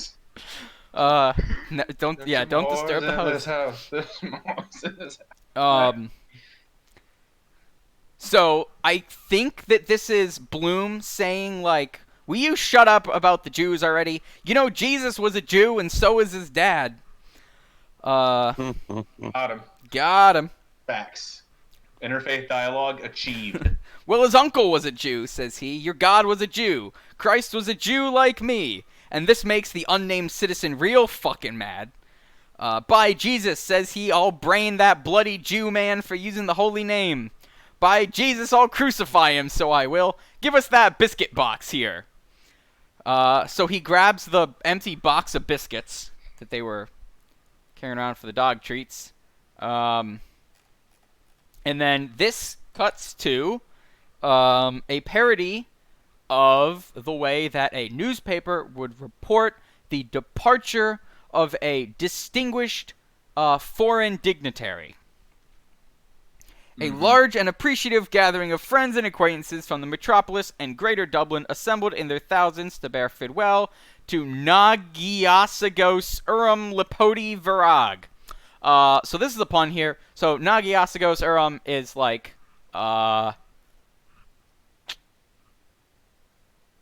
your greatness, or your highness, something along those lines. Now, so Virag, right, is Hungarian for flower or bloom. Lipoti is the Hungaricization of Leopold. So if you take this to be a Hungarian name using the English name order, because in Hungarian they put the surname first, So if you take Lipoti Virag to be in the English order, it's Leopold Bloom. But if you take it around the other way, it's Virag of Lipot. Lipot being the Jewish quarter of Budapest. So there's some bilingual wordplay. And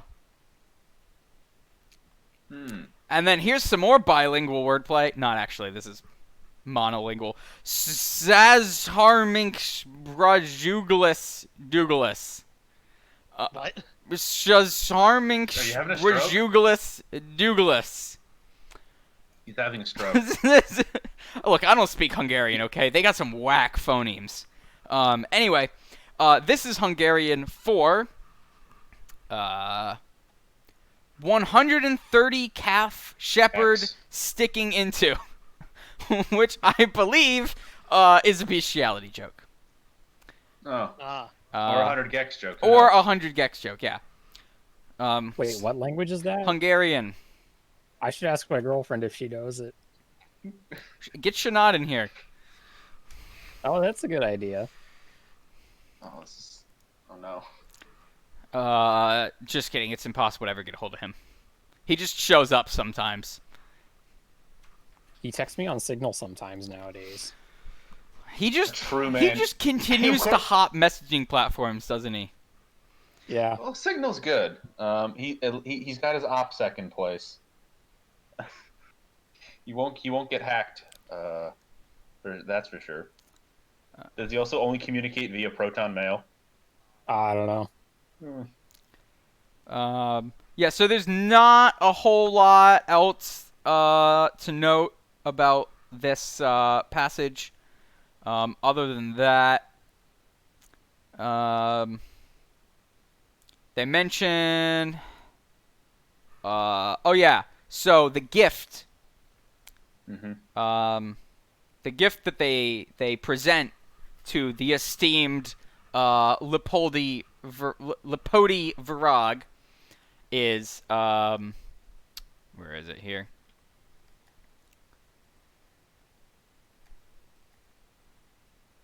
Here we go. Accompanied by the gift of a silver casket, tastefully executed in the style of ancient Celtic ornament, a work which reflects every credit on the makers. Messrs. Jacob August Jacob was a biscuit company in Dublin.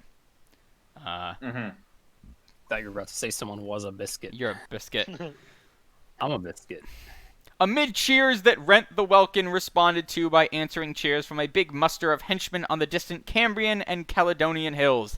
The mastodontic pleasure ship slowly moved away, saluted by a final floral tribute from the representatives of the fair sex, who were present in large numbers, while, as it proceeded down the river, escorted by a flotilla of barges, the flags of the Balst office and customs house were dipped in salute, as were also those of the electrical power station at the Pigeon House and the Poolberg Light.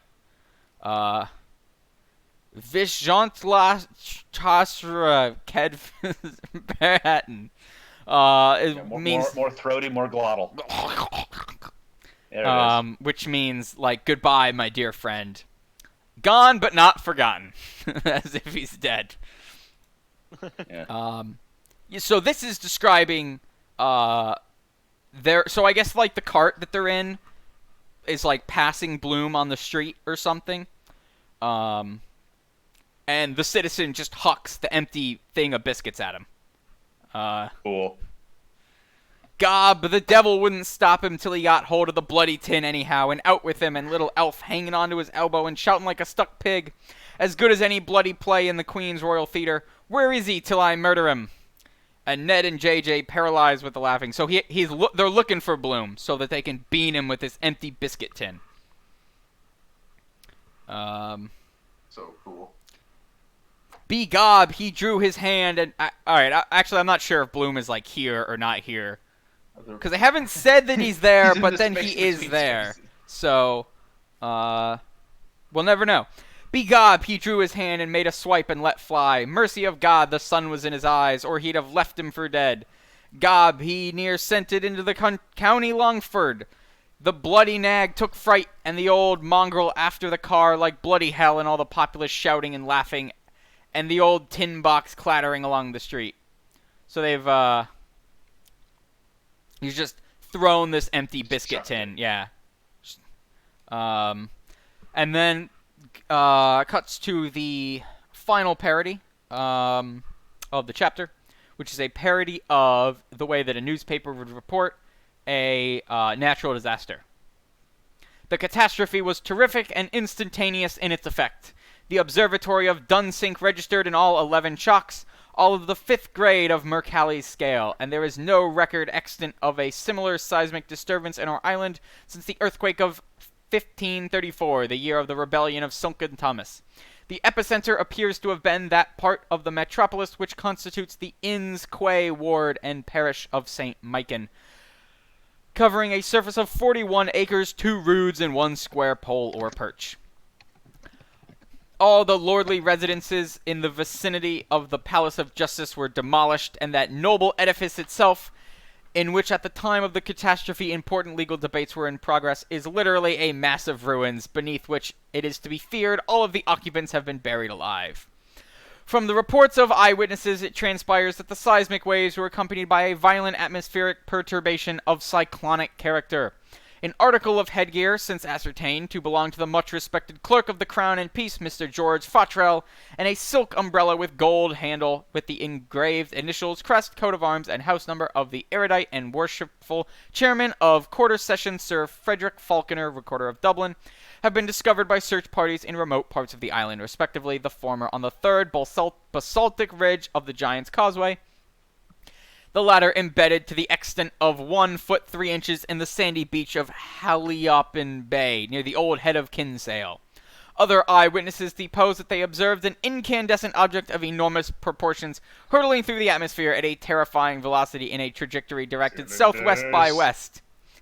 Messages of condolence and sympathy are being hourly received from all parts of the different continents.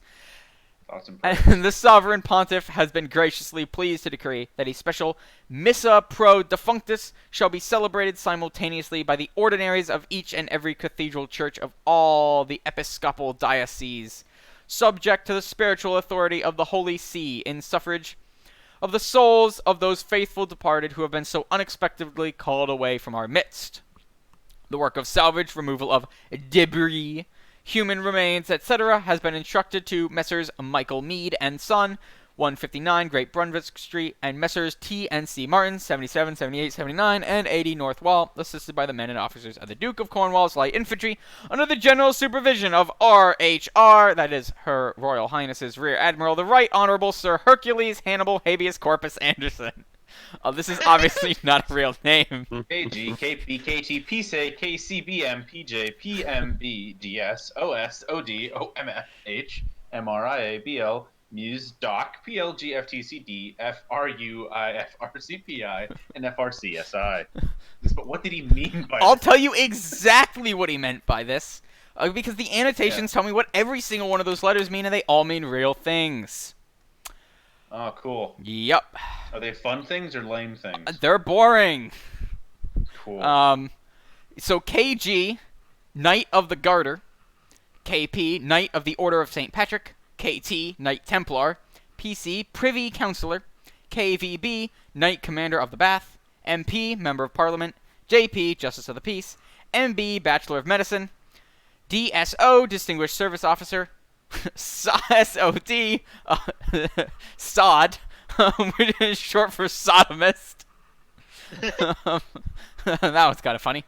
MFH, Master of Foxhounds. MRIA, Member of the Royal Irish Academy. BL, Bachelor of Laws. Muse Doc, Doctor of Music. PLG, Poor Law Guardian. From an Irish point of view, an oppressor of the poor. FTCD, Fellow of Trinity College, Dublin. FRUI, Fellow of the Royal University of Ireland. FRCPI, Fellow of the Royal College of Physicians of Ireland. FRCSI, Fellow of the Royal College of Surgeons in Ireland. Neat. So there you go. You never saw the like of it in all your born puff. Gob, if he had got that lottery ticket on the side of his pole, he'd remember the gold cup. He would so, but B. Gob, the citizen, would have been lagged for assault and battery, and Joe for aiding and abetting. The Jarvie saved his life by furious driving, as sure as God made Moses. What? Oh, Jesus, he did. And he let a volley of oaths after him. Did I kill him, says he, or what? After him, Gary, after him, boy. She's trying to sick the dog on this poor man. Cut to... oh, I lied. There is one more parody here. Which is... Bible stuff. Bible stuff. You want to handle the Bible stuff? Yeah, I'll handle the Bible stuff. I'll have to use my best solemn priest voice. When lo, there came about them all a great brightness, and they beheld the chariot when he stood ascend to heaven. And they beheld him in the chariot, clothed upon in the glory of the brightness, having raiment as of the sun, fair as the moon, and terrible that for awe they durst not look upon him. And there came a voice out of heaven, calling, Elijah! Elijah! And he answered them with a main cry, Abba, Adonai! And they beheld him, even him, Ben Bloom Elijah, amid clouds of angels ascend to the glory of the brightness at an angle of 45 degrees over Donahoe's and Little Green Street like the shot of a shovel. Amen. So that concludes with them yeeting a tin at Leopold Bloom, who runs off. Right. Yes. As this chapter is, of course, the author's nuanced and subtle critique of the dangers of ethno-nationalism, because the nation, and while a nation can be described as people in one place, when you add an ethno to in front of it, it's a certain type of people in a place. And since this book was being written as World War I was going on, Joyce, obviously saw the horrors that nationalism and national bravado was doing on the continent. And it's a good thing that we learned our lesson from World War I and abolished nationalism upon the end of it. Yeah. The trouble with when you're building a nation and you're defining an us to build the nation around is that you have to have a someone else. Yeah, the other, as it is described in academic circles. And frequently, the other has been the Jews. Yep. Which is why the citizen, which I think Joyce is being satirical about that. He's being this hyper patriot of Ireland. His definition of Irishness does not include Joyce, who was born in Ireland. And the sort of he's taken a farcical approach to all this, but no, this is some heavy stuff. It is, yeah. In this very, very deeply silly book. Now the Iliad, or the Odyssey, illusion here is, if you recall, right. So this chapter is Cyclops, which ends with Odysseus and the gang running off as the Cyclopses throw rocks at him. Right. So here you've got the guy throwing an empty biscuit tin. Yes. So he here is the Cyclops. Yes, who has been blinded by Bloom's facts and logic. which has you can read into it a bit if I can speculate wildly, right? So the anti-Semitism is mostly coming from this guy, who is the Cyclops. The Cyclops is, right, being big, dumb brutes. With one eye. With one eye, yeah. So even though Joyce is giving a lot of real estate on the page to anti-Semitic sentiment, he's doing so not to, like, legitimize it, but to be like, y'all are dumb. You're this guy. You're this fucking dude. That's you right now. Yeah. Like, because he would have been putting the finishing touches of this. Because if this went to print in 1918, he would have been finishing it up in 1917, which is when the Easter Uprising happened. So he would have. So as he's putting the final touches on his novel, it's like, oh yeah, if you have your violent revolution, but do not think it will be this cool, fun time where You will not enter the cool zone. You will be just brutal and nasty. And your narrow-minded theology isn't, will get you all fucking killed, and you will have completely deserved it because you're a bunch of impotent babies who get drunk and throw empty cookie tins at a random Jewish man who is just trying to go about his day. Yeah. Which is, of course, this we all learned our lessons after this, and there's no parallels between this and 2020.